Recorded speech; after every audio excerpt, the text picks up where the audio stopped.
우리 한 목소리로 천천히 하나님의 말씀을 읽어 나가도록 그렇게 하겠습니다. 1절 시작. 아람 왕의 군대 장어 5장 1절에서 8절. 다시 찾아주시길 바랍니다. 제가 맞죠? 아람 왕이? 예. 같이 천천히 읽죠. 아람 왕의 군대 장관 나아만은 그의 주인 앞에서 크고 존귀한 자니 이는 여호와께서 전에 그에게 아람을 구원하게 하셨음이라. 그는 큰 용사이나 나병 환자더라.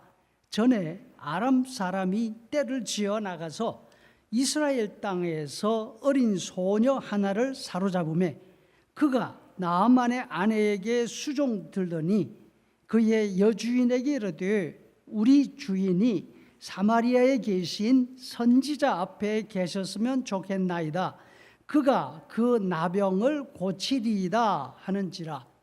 나아만이 들어가서 그의 주인께 아뢰어 이르되 이스라엘 땅에서 온 소녀의 말이 이러이러하더이다 하니 아람 왕이 이르되 갈지어다. 이제 내가 이스라엘 왕에게 글을 보내리라 하더라. 나아만은 곧 떠날새 은 10달란트와 금 6,000개와 의복 10벌을 가지고 가서 이스라엘 왕에게 그 글을 전하니 일렀으되 내가 내 신하 나아만을 당신에게 보내오니 이 글이 당신에게 이르거든 당신은 그의 나병을 고쳐 주소서 하였더라. 이스라엘 왕이 그 글을 읽고 자기 옷을 찢으며 이르되 내가 사람을 죽이고 살리는 하나님이냐? 그가 어찌하여 사람을 내게로 보내 그의 나병을 고치라 하느냐? 너희는 깊이 생각하고 저 왕이 틈을 타서 나와 더불어 시비하려 함인 줄 알라 하니라. 하나님의 사람 엘리사가 이스라엘 왕이 자기의 옷을 찢었다 함을 듣고 왕에게 보내 이르되 왕이 어찌하여 옷을 찢었나이까? 그 사람을 내게로 오게 하소서. 그가 이스라엘 중에 선지자가 있는 줄을 알리이다 하니라. 아멘. 오늘 본문은 나아만 장군 이야기입니다. 다들 너무나 잘 아는 그런 내용이죠. 오래전 아람이라는 나라에 나아만이라는 장군이 있었습니다. 유능한 장군이었으나 그에게 심각한 문제가 하나 있었습니다. 문둥병 환자였습니다.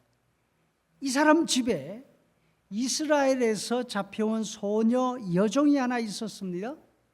이 여종이 나아만의 병을 알자 안주인에게 말합니다. 엘리사 선지자에게 가시면 문둥병 고칠 수 있을 텐데. 부인이 남편 나아만 장군에게 말하고 장군이 왕에게 들어가서 허락을 구합니다. 그 말을 들은 아람 왕이 놀랍게도 즉시 허락을 합니다. 왕의 친서와 많은 은금을 가지고 이스라엘 수도 사마리아로 갑니다. 아람 왕의 편지를 받아본 이스라엘 왕이 기가 막혀 합니다. 나더러 문둥병을 고쳐내라고? 내가 하나님이냐? 이건 말도 안 돼. 이걸 구실로 또 전쟁을 벌이려는 거야. 당시 이스라엘 나라의 형편은 말이 아니었습니다. 아버지 아합이 아람을 상대로 전쟁을 벌였다가 전쟁 중에 전사했습니다. 큰아들 아하시아가 갑자기 왕위를 이었는데 이 사람은 왕궁 난간에 올라갔다가 하루아침에 떨어져 죽었습니다. 동생 여호람이 또 갑자기 왕위를 이어받았습니다. 2년도 안 되는 짧은 시간에 졸지에 왕이 두 사람 죽어버렸습니다. 한 사람은 전쟁에서, 또 한 사람은 사고로. 여러분, 나라의 분위기가 어땠을까요? 동시에 북쪽 아람 나라와는 여전히 전쟁 상태에 있었습니다. 약해진 이스라엘 나라를 수시로 쳐들어와서 사람들을 죽이고 재산을 약탈해가고 포로로 잡아가서 노예로 쓰고 있습니다. 그런데도 불구하고 이스라엘 왕에게는 아무런 방책이 없어요. 나아만의 집에 있는 여종도 이런 와중에 포로로 잡혀온 그런 소녀였던 것이죠. 이스라엘 왕은 여호람이었습니다. 여호람은 아람나라 왕의 편지를 읽고서 기가 막혀서 너무너무 답답한 심정으로 자기 왕복을 찢습니다. 말도 안 되는 요구를 하지만 그의 요구대로 사람의 문둥병을 고쳐줄 수가 없지 않습니까? 그렇다고 그 요구를 들어주지 못하겠다 그러면 어떻게 될까요? 왕이 걱정하는 대로 그걸 구실로 전쟁을 걸어온다면 더 큰 문제인 거죠. 당시 이스라엘에는 엘리사 선지자가 살아 있었습니다. 왕이 옷을 찢었다는 소식을 듣자 사람을 왕에게 보내서 말을 합니다. 왕이 왜 옷을 찢습니까? 그 사람 나한테 보내주십시오. 이스라엘에 하나님의 선지자가 있다는 사실을 보여주겠습니다. 그 다음 이야기는 여러분들도 너무나 잘 알고 있으실 것입니다. 엘리사에게로 온 나아만이 엘리사의 말에 순종해서 요단 강물에 7번 몸을 담급니다. 문둥병으로 일그러져 있던 그의 피부가 어린아이의 살결처럼 깨끗하게 나았습니다. 하나님의 능력을 체험한 나아만은 하나님을 믿기로 하고 자기 나라로 돌아가지 않습니까? 오늘 저녁에 이 말씀을 바탕으로 우리가 꼭 하나님일 필요는 없습니다 라는 제목으로 말씀을 나누려고 합니다. 우리가 살아가는 시대, 이 시대가 어떤 시대입니까? 힘이 최가로 믿는 그런 세대 가운데 있습니다. 우리 조상 아담의 피를 그대로 이어받아서 모든 사람이 다 하나님의 자리에 올라가고 싶어 합니다. 그렇게 해서 자기 마음대로 힘을 과시하고 힘으로 자신이 원하는 것을 하고 싶어 하지 않습니까? 그래서 1등이 되지 못하는 사람들은 언제나 낙담할 수밖에 없는 그런 시대입니다.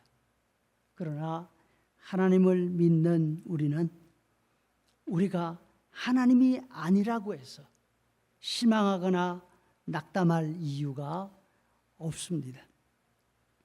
그리스도인들이 누구입니까? 하나님이 우리 가까이 계시고 우리가 기도할 때에 들으신다는 믿음을 가지고 살아가는 사람들이 아닙니까? 하나님이 가까이 계시고 우리가 소리를 내든 내지 않든 하나님께 기도하면 그 하나님이 우리의 기도를 들으신다.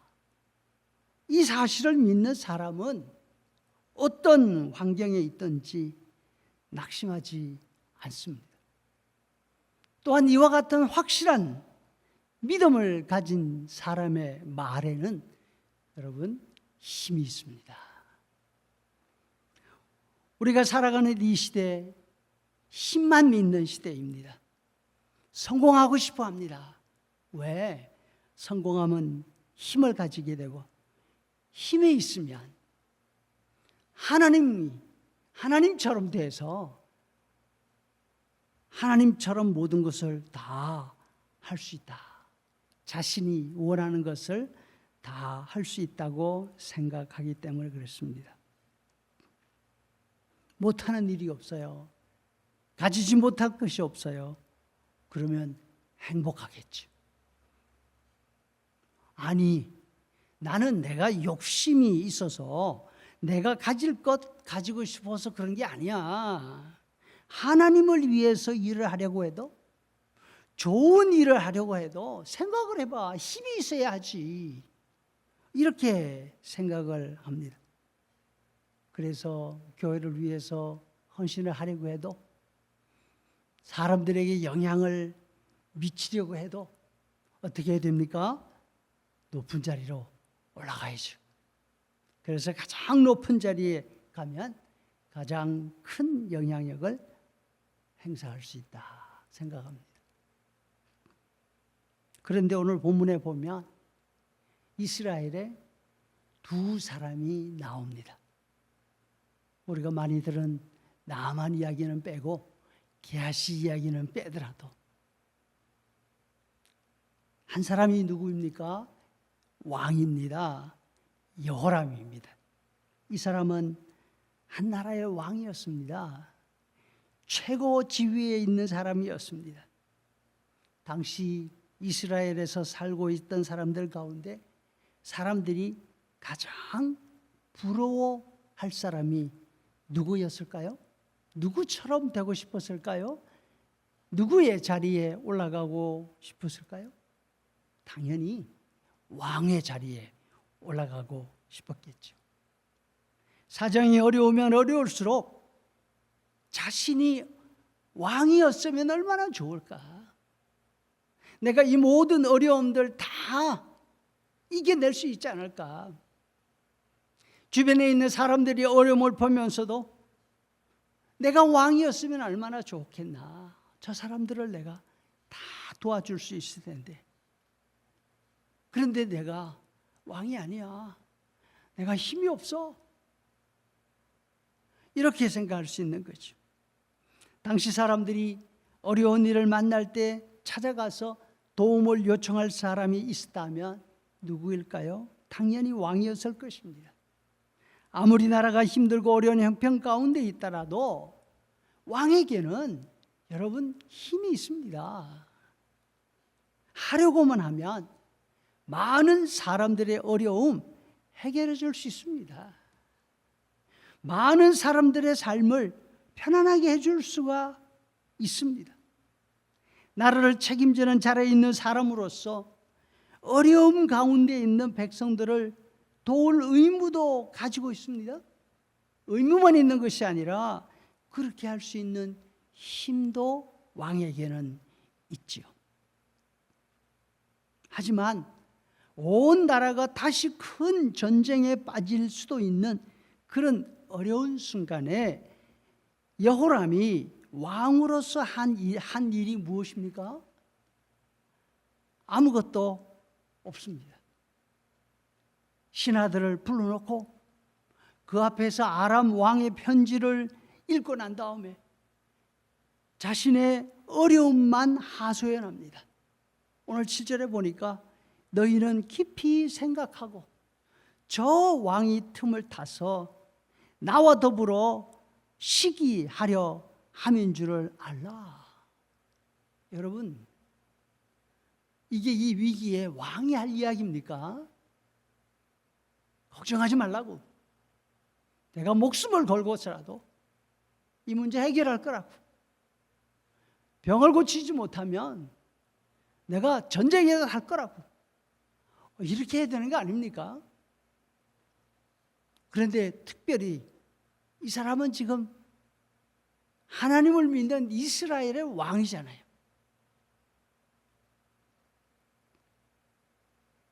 그런데 옷을 찢으면서 하는 이야기가 난 지금 할 수 있는 일이 아무것도 없어. 그런데 내가 생각하기에는 이거는 전쟁을 하기 위한 구실이야. 상황이 이러하니 신하들 너희들이 좀 뭐라도 해봐. 이런 뜻이 아닐까요? 여러분 그렇지 않습니다. 자신은 이스라엘의 왕이고 지금 아람 나라 왕의 친서를 가지고 자기 앞에 서 있는 이 사람은 이스라엘을 가장 힘들게 하는 적국 나라의 왕, 적국 나라의 장군 나하만이에요. 이스라엘을 괴롭히는 사람 중에 가장 어려운 사람이잖아요. 얼마 전만 해도 국경을 넘어와서 많은 사람을 죽이고 심지어 어린 여자아이까지 잡아가서 자기 집 종으로 부리고 있습니다. 이런 작자를 지금 자기 눈앞에 두고 있지 않습니까? 왕이라면 어떻게 해야 할까요? 너 잘 왔다. 그렇지 않아도 지구 끝까지로 쫓아가서 네 놈을 잡아올 판이었는데, 그래서 백성의 원수를 갚으려고 했는데 지금 네 발로 내 앞에 걸어왔구나. 이 정도는 해야 되지 않겠습니까? 아니면 아무리 원수라도 흉악한 문둥병을 가지고 있는 딱한 환자이지 않습니까? 병 고쳐달라고 자기 앞에 와 있습니다. 사정을 하고 있습니다. 딱한 처지에 자신의 도움을 바라고 있습니다. 만약에 이 문제만 잘 해결된다면 나라의 운명이 바뀔 수 있습니다. 어떻게 해서 이 사람의 마음을 달랠 수만 있으면, 이 사람의 병만 해결해 줄 수 있으면 아버지 때로부터 지리하게 계속되는 전쟁 끝낼 수 있습니다. 더 이상 칼에 죽는 사람, 더 이상 잡혀가서 노예 생활하는 어린아이, 그런 아이 없게 할 수 있습니다.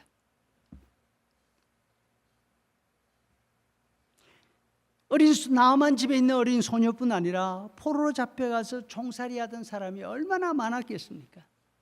다 집으로 돌아오게 할 수 있습니다. 그것도 맨몸으로 온 게 아니라 왕의 친서, 많은 선물을 가지고 왔지 않습니까? 은이 10달란트, 금이 6,000세겔, 최고급 명품 옷 10벌, 이렇게 돼 있어요. 은이 10달란트면 3만 세겔이거든요. 3만 세겔. 은 한 세겔이 4일치 임금이에요. 이렇게 따져보면 은 10달란트만 해도 한 사람의 400년치 연봉이, 금은 은에 비해서 15배 정도 값이 더 나간다고 합니다. 금이 6,000개, 6,000세겔이면 이것도 300년 연봉입니다. 너무나 소중한 기회예요. 그 선물 때문에가 아니라 나라의 운명을 바꿔놓을 수 있는 너무나 소중한 기회예요. 그런데 이스라엘 왕인 여호람은 아무 일도 하지 않습니다. 어쩌면 아무 일도 할 수 없었는지도 모릅니다. 그래서 자기 왕복을 찢으면서 내가 하나님이냐고, 내가 하나님이냐고, 어찌해서 나에게 그의 나병을 고치라 하냐고. 어떻게 보면 이것이 바로 우리들의 외침이 아닐까 생각합니다. 우리가 이 겪는 이 어려움들 가운데서 내가 어떻게 이걸 이겨나갈 수 있냐고. 내가 하나님이냐고. 나를 쳐다보는 사람들, 가족들, 그들을 향해서 큰 소리라는 말을 못해도 나보고 어떡하라는 거야. 내가 하나님이냐고.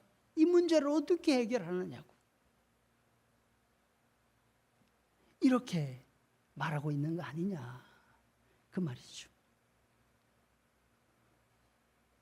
이스라엘 왕은 나라의 사정도 백성의 어려움도 눈에 들어오지 않습니다. 다만 왕으로서 자존심이 너무나 상했습니다. 여호람의 관심은 오로지 자신뿐이었습니다. 그런데 또 한 사람이 있습니다.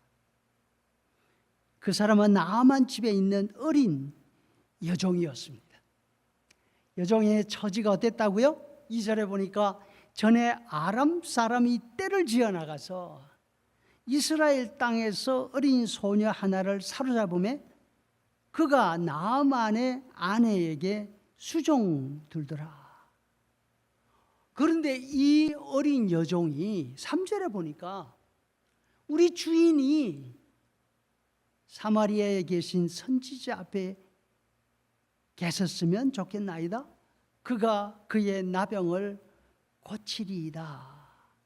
이렇게 말하고 있어요.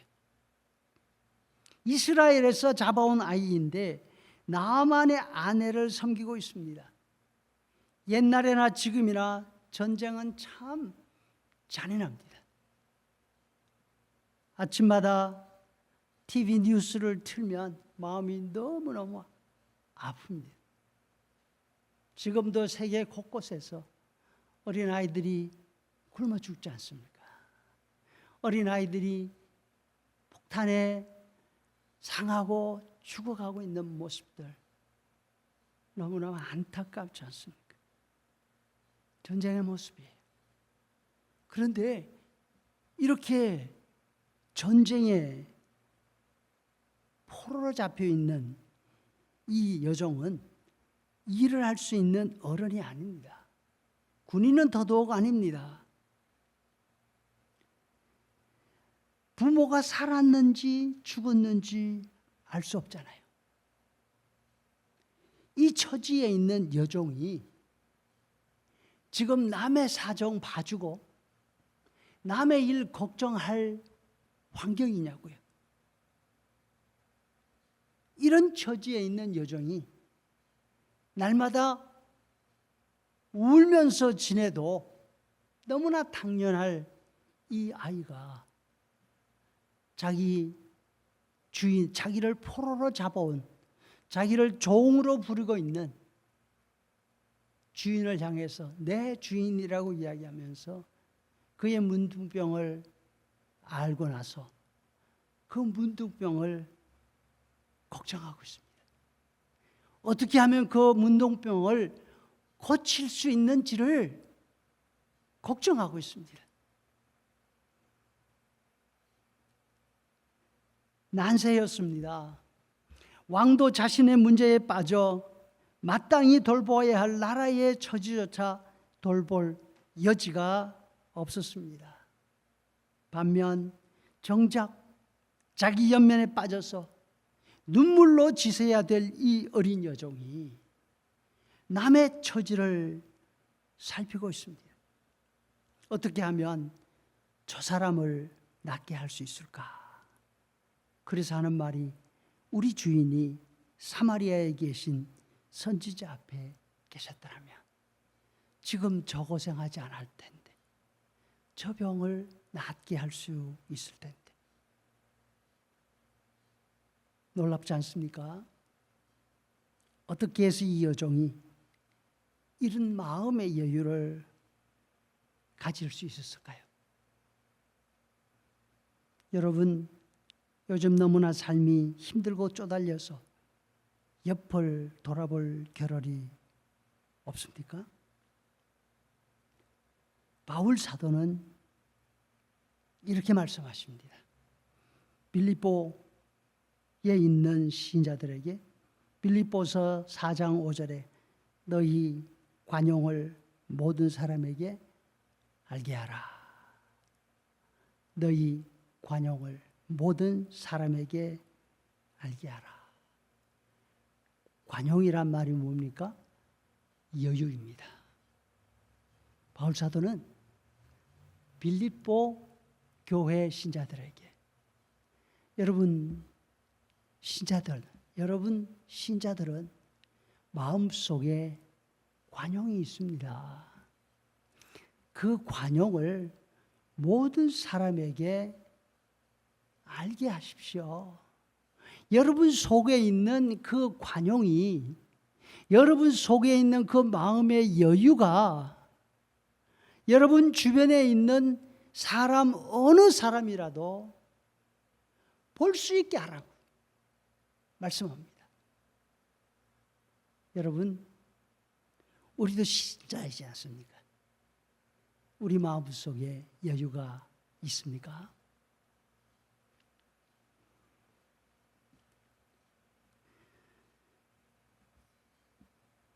또 디모데전서 3장 3절에 보면 바울 사도는 디모데에게 에베소 교회 직분자들을 세울 때에 직분자들의 성품에 관해서 이렇게 말씀합니다. 오직 관용하며 뭐하며? 오직 관용하며. 여러분, 교회 리더들은 마음의 여유가 있어야 됩니다. 남이 한마디 하면 10마디 하는 그런 사람 교회 리더 되면 안 됩니다.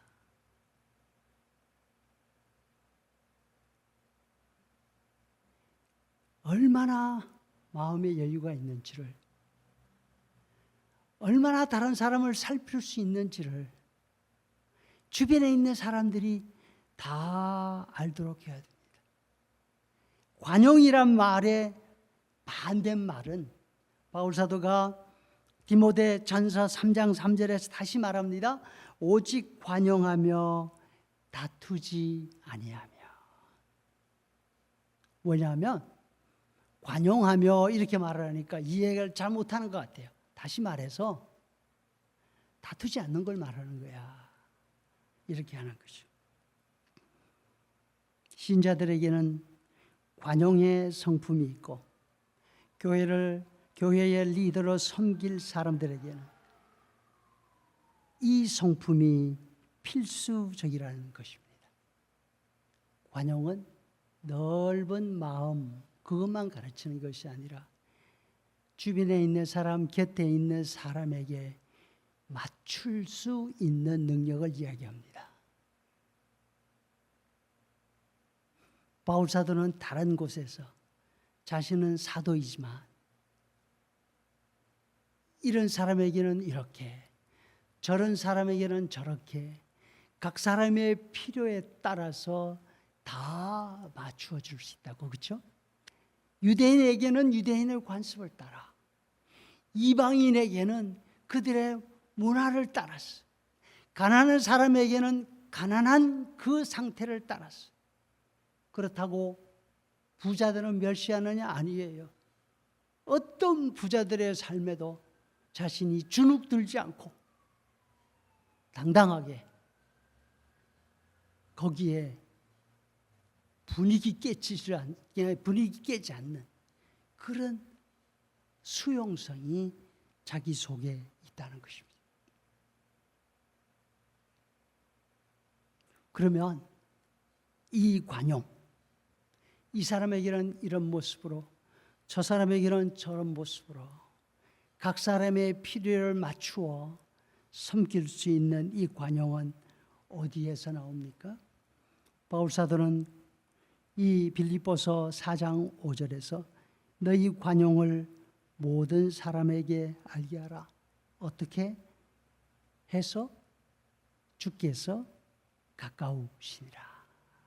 이 말씀은 주님이 곧 재림하신다, 3일만 참어, 이 뜻이 아니에요. 우리가 서두르지 않고 불안해하지 않고 초조해하지 않고 관용할 수 있는 이유는 주께서 가까이에 계시기 때문입니다. 우리가 팔만 뻗으면 주님께 닿을 수 있는 그런 위치에 우리 주님이 계시기 때문이라는 것입니다. 우리 주님이 어떤 분이십니까? 우리를 사랑하시기 때문에 우리를 대신해서 목숨을 내어주신 주님이십니다. 동시에 온 세상을 만드신 전능하신 하나님이십니다. 그분이 바로 곁에 계십니다. 그냥 곁에 서서 멀뚱히 있는 것이 아니라 우리가 무슨 말을 하는지, 우리가 어떤 환경 가운데 있는지, 우리에게 무엇이 필요한지를 살펴보고 계신다는 거예요. 바울 사도는 그것을 주께서 바로 곁에 계셔서 우리의 기도를 들으신다, 그렇게 말씀합니다. 주님이 우리 신자들 바로 곁에 계십니다. 바로 곁에 계시면서 기도하면 들으십니다. 여러분, 이 믿음 있으십니까? 절대로 혼자가 아닙니다. 이 어려움 가운데 내가 아니면 아무도 도와줄 수 없는 그런 상태에 우리가 살아가고 있는 것이 아닙니다. 바로 이 믿음, 바로 이 확신이 신자들에게는 있다는 것입니다. 그래서 어떤 환경에서도 당황하지 않습니다. 여호람 왕처럼 혼자 모든 일을 해결해야 되는 것처럼 느껴서 이러지도 못하고 저러지도 못하고 자기 성질에 못 이겨서 왕복을 잡아찢는 그런 일을 하지 않는 거예요. 나만 집에 잡혀가 있는 소녀는 전쟁포로 전쟁과였지만 바울 사도가 말씀하시는 신자들의 덕목, 신자들의 너무나 자연스러운 성품인 관용, 이 덕목을 가지고 있었던 것입니다. 소녀는 나아만이 선지자 앞에 갈 수 있으면 좋겠다, 이렇게 말하지 않습니까? 그런데 이 어린 소녀의 말이 엘리사 선지자의 말과 너무나 똑같습니다. 어린 소녀의 믿음은 위대한 선지자 엘리사와 같은 믿음이었죠. 아십니까? 우리 벨리 중앙장로교회 성도들 여러분들의 믿음도 똑같습니다. 엘리사가 여호람 왕에게 뭐라 그럽니까? 8절에 보니까 그 사람을 내게로 오게 하소서. 그가 이스라엘 중에는 선지자가 있는 줄을 알게 할 것입니다. 소녀는 남의 나라 종으로 잡혀가 있었지만 엘리사 선지자가 가지고 있던 동일한 믿음을 가지고 있었습니다. 엘리사 선지자가 가지고 있던 동일한 관용의 성품을 가지고 있었습니다. 부자가 아니었지만, 고위직에 있는 관료도 아니었지만, 왕도 아니었지만 돌아볼 수 있는, 그리고 돌아보고서 안타까워 힘들 때에 하나님께 기도할 수 있는 바로 그런 관용의 마음이 있었던 것이죠. 하나님께서 자신들과 함께 계시고 선지자들을 통해서 일하신다 하는 믿음이었습니다. 우리 집을 풍지박살내고 내 인생을 종으로 만들어버린 저 인간이 문둥병 환자라고? 온몸이 다 썩어 죽어버렸으면 좋겠다, 이렇게 생각하지 않습니다. 그 사람이 낫기를 바라고 나을 수 있는 방안을 생각합니다. 그 길이 하나님께서 해주시는 길이라고 생각한 것이죠. 여러분, 이 말이 어린 여종의 말이 아닙니까? 만약에 여종이 여주인한테 이 말을 하면 여주인의 반응이 어떠해야 될까요? 미쳤니? 우리가 약 안 써본 줄 알아? 우리가 안 해본 일이 없어.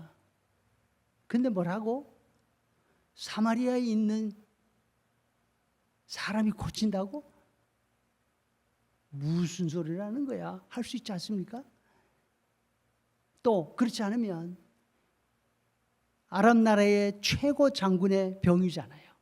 1급 비밀이에요. 너 그거 어디서 들었어? 절대로 어디 가서 그런 말 하지 마. 너 큰일 날 수 있어. 이렇게 하는 것이 정상 아닙니까? 그런데 그 소녀의 말이 얼마나 힘이 있었으면, 얼마나 확신에 찬 말이었으면, 나만의 아내가 말을 듣는 즉시 자기 남편한테 이야기합니다. 부인의 말을 들은 그 장군은 왕에게 가가지고, 성경이 그렇게 말해요. 어린 여종의 말이 이러이러하더이다. 직접 따옴표로 옮기고 있는 거예요. 여러분, 하나님께 대해서 확신이 있는 사람의 말은 이와 같이 힘이 있습니다. 그 말을 들은 왕은 그 즉시 가라고, 내가 편지 써줄 거라고.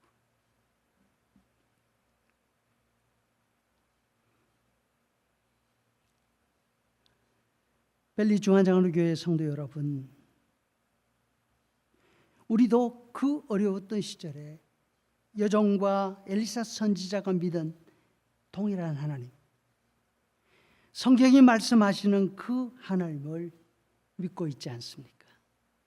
예배 때마다 우리가 고백하지 않습니까? 나는 전능하신 아버지 하나님, 천지의 창조주를 믿습니다. 나는 예수 그리스도, 우리 주 하나님의 아들, 그분을 믿고 있습니다.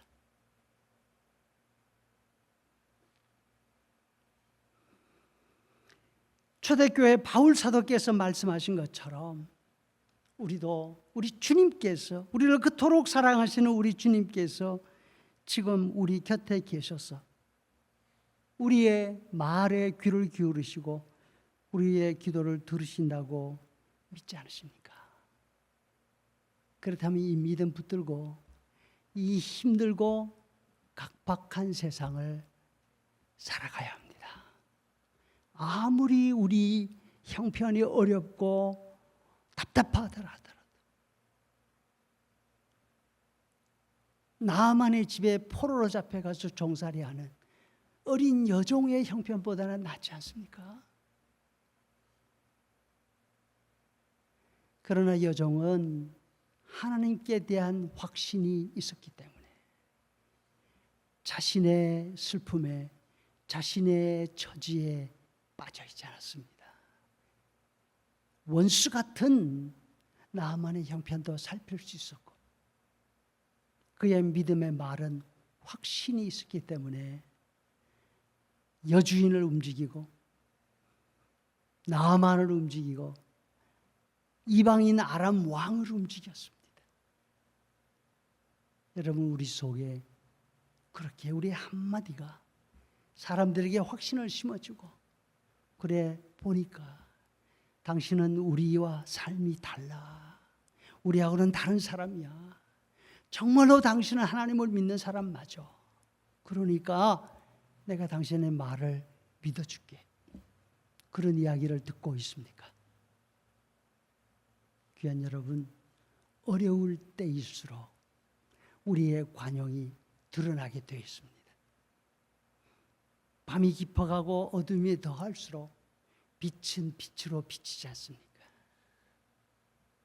많은 사람들이 교회가 쇠퇴해간다, 교회가 타락했다, 신자들이 다 변절됐다, 별소리를 다 합니다. 그러나 여러분, 그 가운데 우리가 서 있습니다. 포로로 잡혀가 있는 여종처럼 이 어려운 시대에 우리가 있습니다. 믿음이 변질된 것 같습니까? 그러면 우리의 믿음이 변질되지 않은 우리의 믿음을 드러내야 할 때가 됐습니다.